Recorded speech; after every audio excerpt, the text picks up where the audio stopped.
All right, so can you see me okay? Yeah. Okay.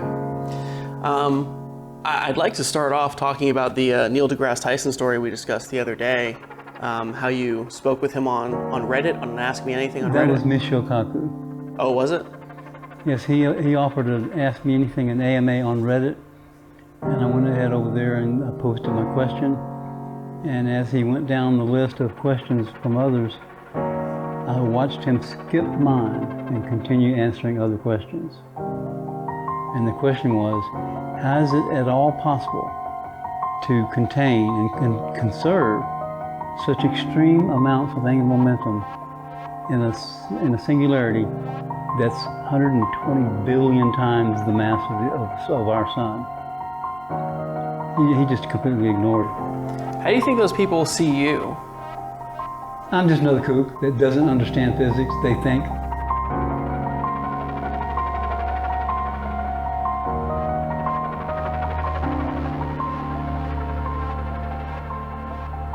Where did you grow up? What was your...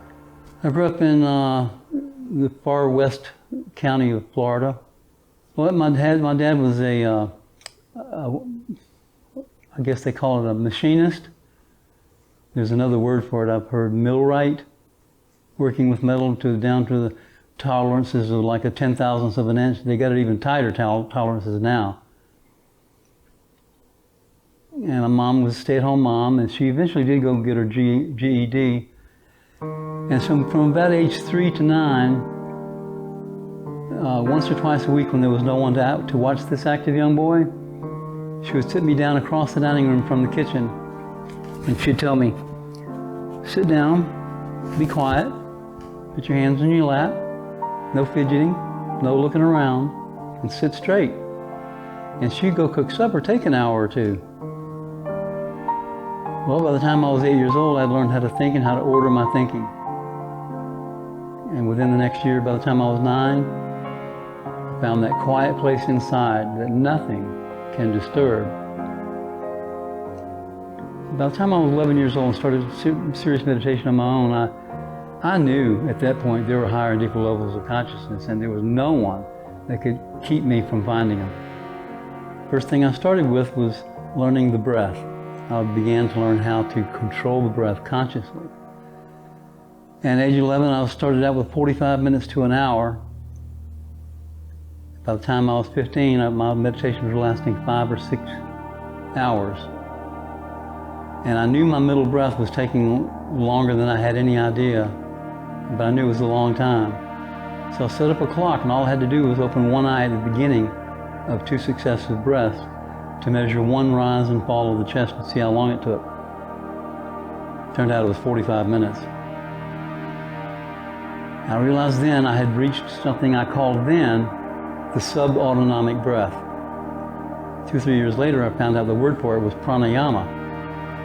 Turns out prana has 3 properties. It's the etheric counterpart of oxygen. And as any martial artist will tell you, the prana can be mentally directed. And I also realized that wherever you mentally direct it, oxygen automatically follows. So while my chest was rising and falling on once in 45 minutes in that middle breath during the 5 or 6 hours, I realized there was something else going on there, that I was actually constantly drawing in prana. At the same time, more carbon dioxide and moisture was going out while oxygen was following the prana in. I realized at the age of 15 at that point that I had unconsciously and non-verbally been learning everything there was to know about the etheric and prana, and things began to dawn on me about what I had learned. And I went from epiphany to epiphany to epiphany of what I'd learned. Once you understand the value of meditation, reaching higher levels and deeper levels of consciousness, then you realize that this base physical level of consciousness here is certainly not all there is, I promise. As beautiful as this universe is, just in astronomy, pictures of nebula and galaxies, as absolutely gorgeous as all that is, at the higher and deeper levels of consciousness, there's even greater beauty that can't be seen by the physical eyes. Is there any way you can describe it? No. It's ineffable.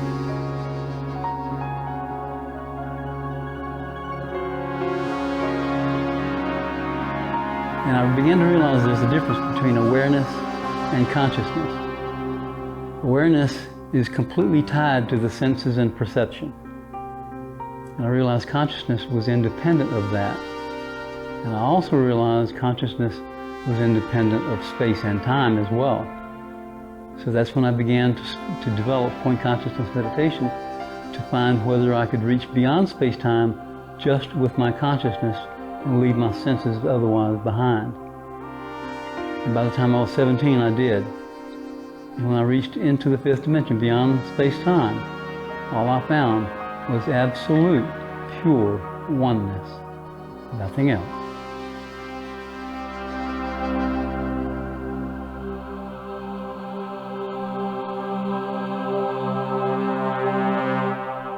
For a dimension to be a dimension, it has to be perfectly, and I do mean perfectly, perpendicular to every other dimension below it. X, Y, and Z, they're all perpendicular to each other, right? And then time is even more perpendicular than a right angle by way of duration. There's a whole new understanding of perpendicularity then. And then the fifth dimension beyond space and time is non-locational and non-durational.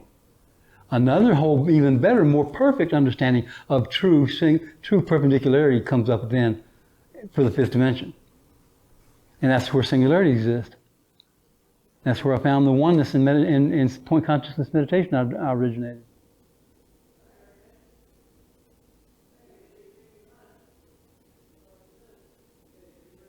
Is there a simplified definition of point consciousness that you could give us?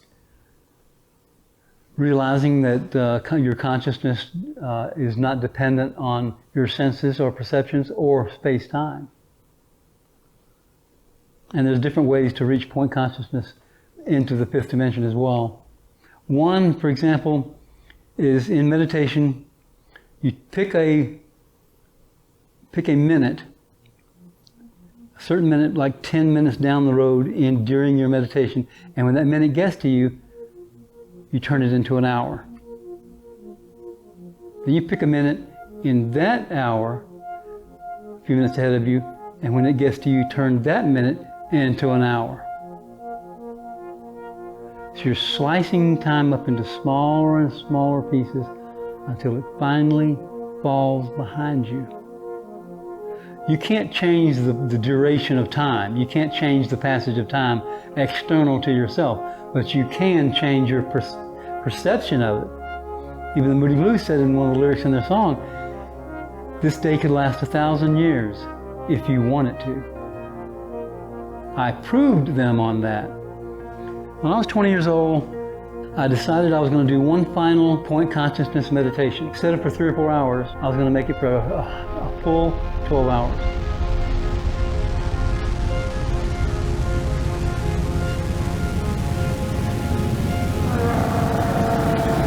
Well, when I got back, I've been gone 1,000 years or more. It was so clammy and uncomfortable climbing back into this fleshly body and this physical brain. It was just really uncomfortable. I had accomplished what I wanted to do, was to turn that day into 1,000 years. I had time to rest. Mentally, emotionally, and every other way I was able to rest for 1,000 years.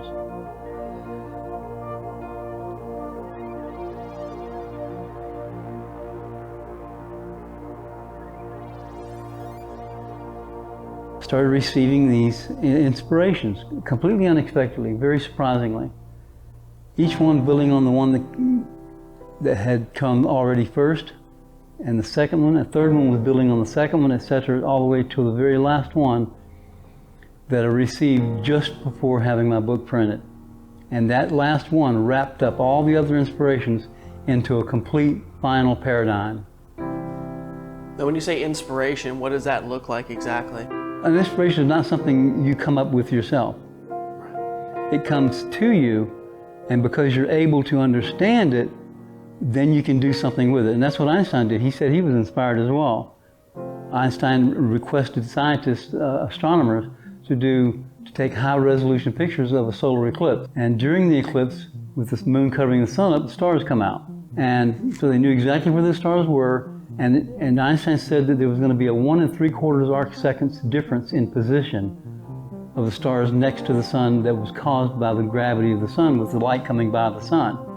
And they thought it proved that gravity bends space-time.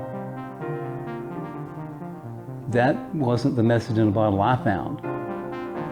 The message was gravity bends the path of light, not space. And if it bends the path of light, it can't unless it's propagating light, like air between you and me propagates the sound. Scientists had a debate going on of whether or not there was a propagating medium. And one group said that there was an aether, A-E-T-H-E-R, that propagated light, like air propagates sound. But then they got voted out, and then it was declared that light can travel through a vacuum with no propagating medium whatsoever. And that was it. You could never speak against it. End of story. And that included Einstein. He knew that.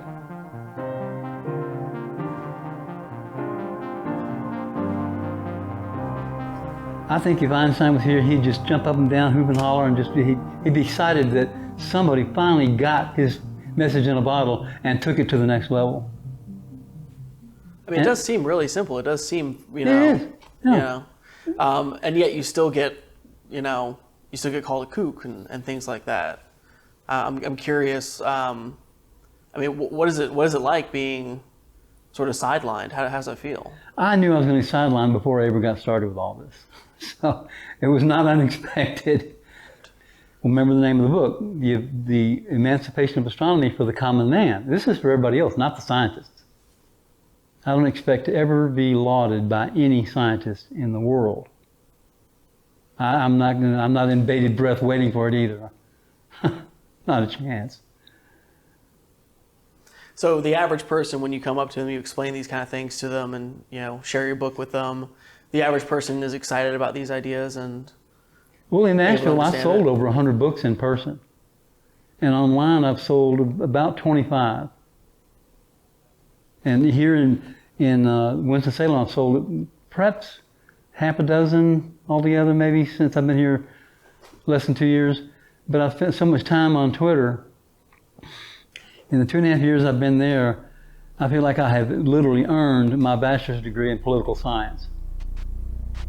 I can talk about anything, and these Democrats are nuts by this time. They've really pulled their masks off, and they want open borders, Parkway between Southwest Maine and Southwest. which is killing our country. Pedestrians are not permitted. What's wrong? They say walls are immoral. Give me a break. Every neighbor out here has a wall or a fence. Pedestrians are not permitted to cross the street in this area. Why can't countries have fences? Pedestrians are not Islamic jihadists are running England right now, cross the street in this area. literally. To develop a plan for regional economic growth and job creation. And I expect this plan to reach my desk by August 15th. One of the first things I started tweeting was Barack Obama has been, since before he was elected and during and now afterward, he's been the head of the Islamic State. Pedestrians are not permitted to cross the street in this area. He brought in like 70,000 to 100,000 Somalis into Minnesota. This is the Portland Police Bureau. And that's how Ilhan Omar got voted into office. The trust of the public is the cornerstone of our democracy. But they'll call, in other words, instead of illegal aliens, because the Democrats totally avoid that phrase, illegal alien. They won't say it. And Trump's been saying it from the very beginning, and he's right. A moment ago we were talking about the stars, and we were talking about higher levels of consciousness, and we were talking about oneness, Yeah, as you described it. yeah. And now we're talking about politics and Islam and things like that. I'm sure that you've noticed, like being on Twitter and being part of social media, how strong identity politics plays into society Yes. at this point, and it's Which is corrosive.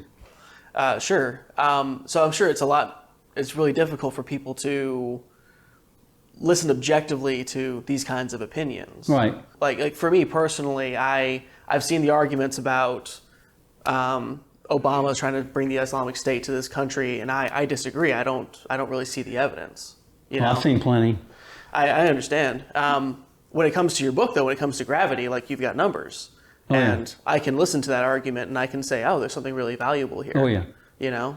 I'm only there on Twitter now really to fight the Islamic State trying to take over our country. That's the only reason I'm there now. Gotcha. And I'll post about my book now and then.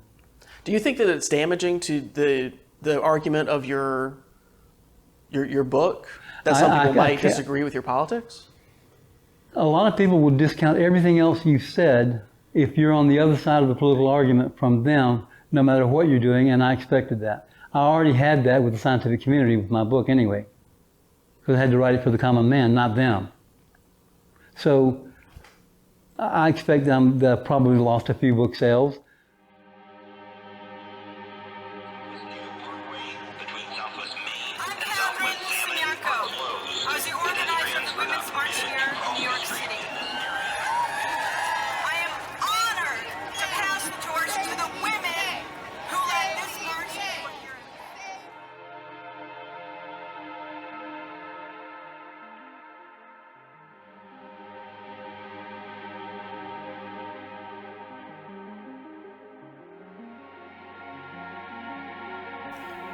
But when I turned 9 years old, and I found out the Earth was an infinitesimal speck in an infinite universe, I said, forget the speck. I want to know about all the rest of this, and I've been hooked ever since, of course. If the Earth is that small in an infinite universe, then there's a whole lot more to learn than just about the Earth. So I started all my studies right then.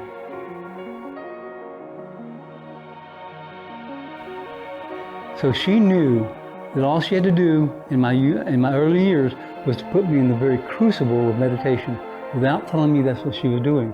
And that's exactly what she did. She had me in the crucible of meditation, sitting for an hour or two, once or twice a week when she was cooking supper.